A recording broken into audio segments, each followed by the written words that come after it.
Alright, ladies and gentlemen, I'm here on the show, and I'm here to talk about the other football game tonight for this NFL Saturday.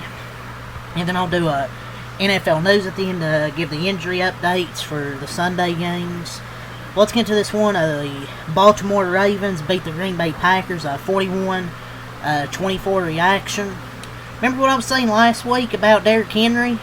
He should have ran the football more. I think John Harbaugh got the message. Because he ran the ball 30, how many times tonight? 36, 34? 36 times for 4 touchdowns. Tyler Huntley, he didn't have to do much, just a good game manager when he had to make some plays, had some runs. He had a passing touchdown to Zay Flowers. But it was really all Derrick Henry tonight. 36 runs, 216 yards, 4 touchdowns for Derrick Henry. He had about, I think, 103 in the first half with 3 touchdowns. He had a hat trick in the first half.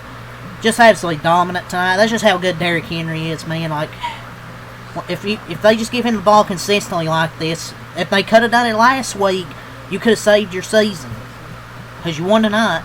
But just because your dumbasses didn't run the football last week up 24-13, you end up choking the game.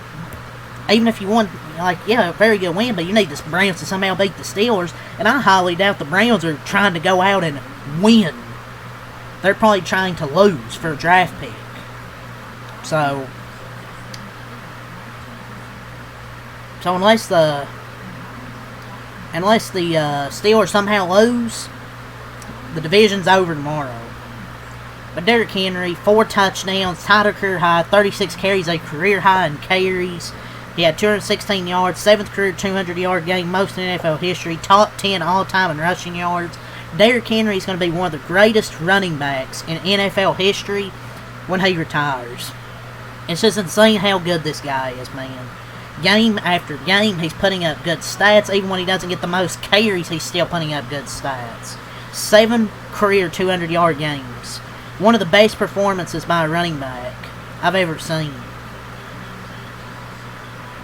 And the Ravens were just in complete control this whole game. Matt LaFleur, just a humbling night for that defense. Look, I know they don't have Micah Parsons. That's a huge thing.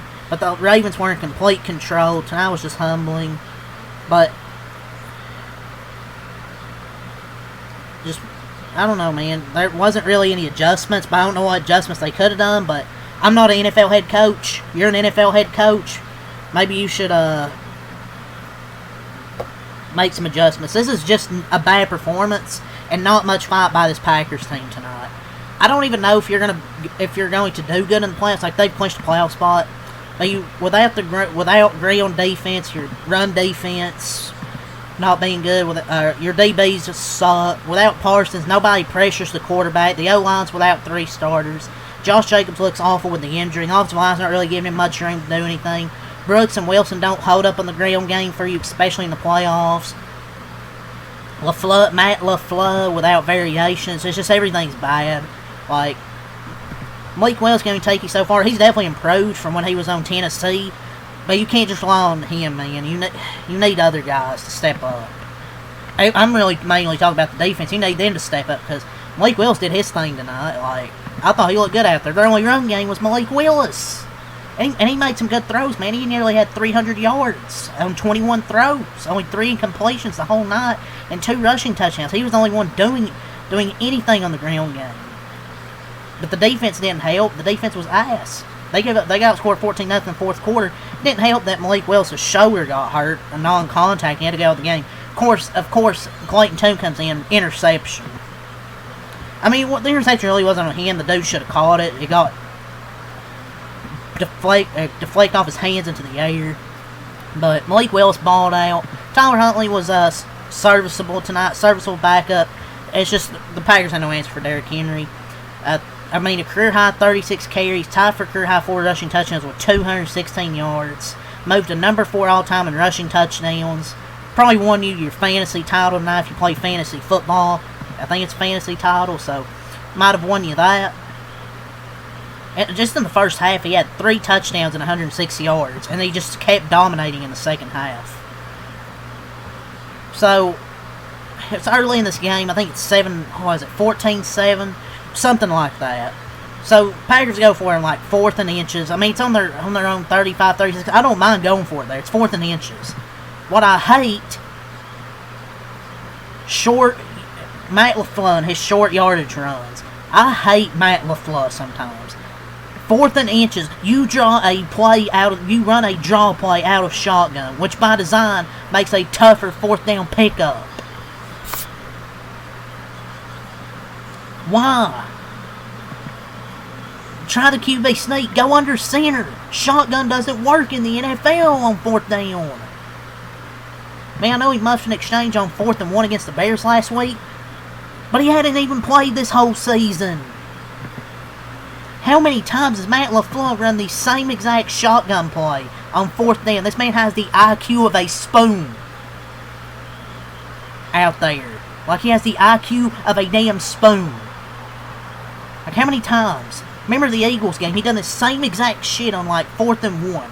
Run out of the shotgun. Hey buddy, running out of the shotgun doesn't work. And it's just another comedy of errors. My word. Snaps the damn football from Malik Willis's face mask. Oh my lord.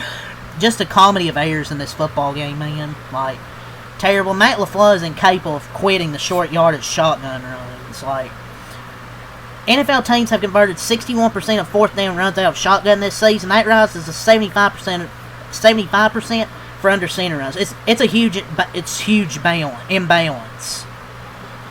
Just objectively a terrible decision right there. The same sort of gap shows up in goal-to-goal situations, which tells you what you should know. And this was we already clinched a playoff spot. First 2 defensive drives from the Packers. But you burned shotgun runs on 4th and 1. I just hate when teams do this shit. Just line up under center, dude. QB sneak on 3rd and 1. Almost got enough yardage, and then he does that shit on 4th and inches. My lord. But yeah, just a comedy of errors in this ball game. That 4th down decision. Not the decision, but the play. And then the defense just was ass. They couldn't stop a nosebleed. No pressure tonight on the quarterback, even when they did throw. Malik Willis looked good, but that's really it, honestly. Let's go over the stats here. Baltimore improves to 8-8. They're 5-2 on the road. They scored 41 points, 7 points in the first quarter, 20 in the second quarter, 0 in the third quarter, 14 in the fourth quarter. Green Bay, they dropped to 9-6-1, 5-3 at home, 7 in the first quarter, 7 in the second quarter, 10 in the third quarter, 0 in the fourth quarter. So let's go over the stats. Tyler Huntley, 16-20, 107 yards, 1 touchdown, no interceptions, had 8 runs for 60 yards, 7.5 per carry. Derrick Henry, 36 runs, 216 yards, 4 touchdowns on 6 a carry. What a dominant night. Keaton Mitchell, 9 runs, 31 yards, 307 total rushing yards tonight, 5.8 a carry and 4 touchdowns. Zay Flowers, 4 catches, 30 yards and a touchdown. Mark Andrews, 4 catches, 28 yards. Isaiah Likely, 3 catches, 27 yards. Defensively, they had 2 sacks, 1 TFL, 1 interception from Marlon Humphrey. Tyler Luke, 2 for 2 on field goals. For the Packers, Malik Willis, 18-21, 288, 1 touchdown, no interceptions, 9 runs for 60 yards, 6.7 to carry, 2 touchdowns, 6-7. Emmanuel Wilson, 3 runs, 16 yards. Josh Jacobs, 4 runs, 3 yards, 0.8 a carry. Just couldn't do nothing the carries he got, but he only got 4 carries. But Malik Willis was pretty damn good tonight. Give him his flowers. He looks like a good NFL quarterback. I think a QB needy team should try and go after, because I think he's a better quarterback than when he was at Tennessee. Christian Watson, 5 catches, 113 yards and a touchdown. Romeo Dobbs, 3 catches, 62 yards. Jaden Reed, 4 catches, 41 yards. Bo Melton, 1 catch, 34 yards. Matthew Gone, 1 catch, 12 yards. Brooks, 1 catch, 11 yards. Wiley and Wilson, 8 yards, and Wicks had 7. Matthew Gone's, man, such a bust of a pick that was this year. Malik Willis had 1 fumble and loss, but that was kind of on the center, snapping it too early. They had 1 sack, 2 TFLs, 1 for 1 on field goals from McManus. Let's go over the team stats, and then we'll move on to the NFL news. For the Ravens, they had 30 first downs, 10 of 14 on 3rd down, really efficient on 3rd down tonight, 0 for 0 on 4th down, 74 total plays, 414 total yards, 5.6 yards a play. They had 307 rushing yards on 53 attempts, 5.8 a carry, 4 of 6 in the red zone, 6 penalties for 45 yards, no turnovers, 40 minutes of time of possession. Really controlled the clock tonight. Did those Baltimore Ravens. For the Packers, 18 first downs. They were 3 of 6 on third down, 0 for 2 on fourth down. 44 total plays, 363 total yards, 8 yards a play. 79 rush yards and 17 attempts, 4.6 per rush. 1 of 2 in the red zone, 5 penalties for 38 yards, 2 fumbles with an interception and a fumble. 19 minutes of time of possession. But yeah, 41-24 is your final score. Ravens get the win.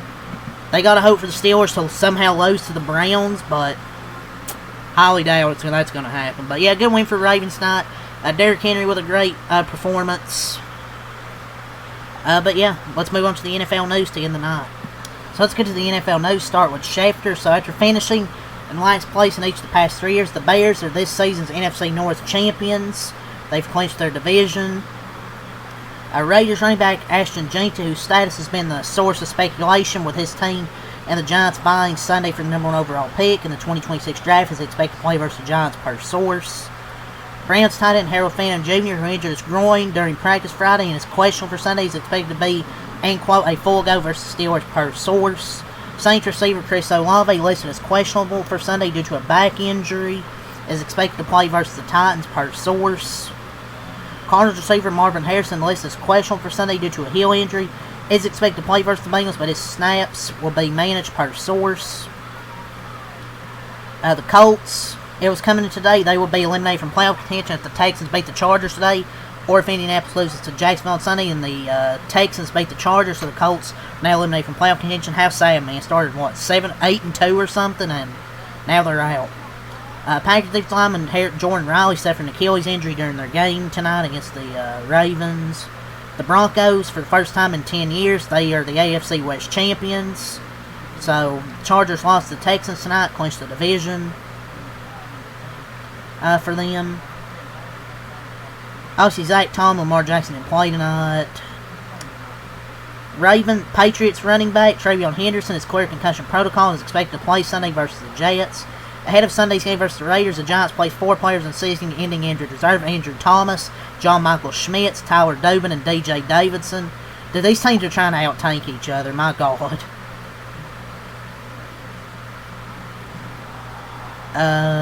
Cardinals placed offensive tackle Paris Johnson Jr. on season-ending injured reserve.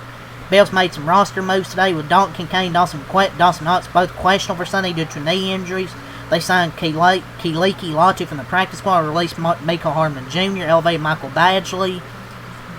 Dolphins placed wide receiver D. Eskridge corner Isaiah Johnson, defensive end Benito Jones on the injured reserve list. Patriots placed wide receiver Matt Collins on the injured reserve. I believe he has an abdominal injury. Due to an abdominal injury, he's going to be on injured reserve. And that's really all the news here. My second NFL news from Schefter. Let's move on, see if anything else. So, Colts start corner Sauce Gardner is listed as questionable with a calf injury per Schefter, or Rappaport, is set to make his return to the field. Coach Shane Steichen said this week. 49ers star George Kittle, who hasn't practiced this week with ankle sprain, will test out his ankle pregame to see if he can go. Source said, while most players don't play if they don't practice all week, Kittle is intent on testing it out to see if he's got a shot.